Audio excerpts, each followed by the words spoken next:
पर हम सच्चे संतान हैं।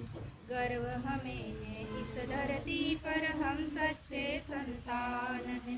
भूल गए थे निज गौरव निज वैभव और बलिदान को, अपने ही बंधु ने फिर से जगा दिया स्वाभिमान को। जनजाति हित रक्ष कार्य का, जनजाति हित रक्ष कार्य का आध्यात्मिक शक्तीमुळे लोक तिला दुर्गा देवीचा अवतार मानत व तिची पूजा देखील करीत असत।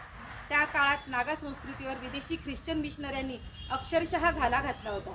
या ख्रिश्चन मिशनऱ्यांनी छळकपटाने नागांचे धर्मांतरण चालवले होते व याला जोड होती ती ब्रिटिश सरकारची। नागा संस्कृतीचे अस्तित्वच धोक्यात आले होते। आपला धर्म व संस्कृतीच्या रक्षणासाठी जादोनांग नावाचा एक युवक अथक संघर्ष करत होता। जादोनांगने आपल्या प्राचीन गौरवमयी संस्कृतीची लोकांना माहिती देणे, खऱ्या व शाश्वत धर्माचे ज्ञान देणे, रूढी परंपरांच्या नावाखाली धर्मात शिरलेल्या कुप्रथांचे निर्दालन करणे, आपल्या धर्मसंस्कृतीवर होणाऱ्या आक्रमणांबाबत लोकांना सजग करणे, स्वधर्माचा त्याग केलेल्यांना आपल्या स्वधर्मात परत आणणे, अशी अनेक कामे या युवकाने आरंभिली होती।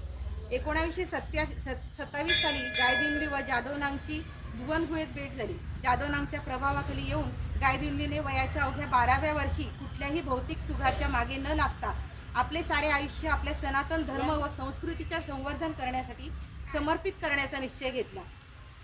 ज्याच्या मार्गदर्शनाखाली व प्रेरणेने गायदिन्लीने आपले सारे आयुष्य सनातन धर्माची उत्थानासाठी समर्पित केले, त्या जादोनांगला ब्रिटिश सरकारने अटक केली व त्यांना फाशी सुद्धा दिली। साहजिकच जादोनांगच्या कार्याची चळवळ सुरू ठेवण्याची जबाबदारी गायदिन्लीवर आली। जवळपास 7 महिने भूमिगत राहून त्यांनी हा लढा एवढा तीव्र केला की नागा पर्वत रांगांमधील इंग्रज सरकार अक्षरशः हादरून गेले।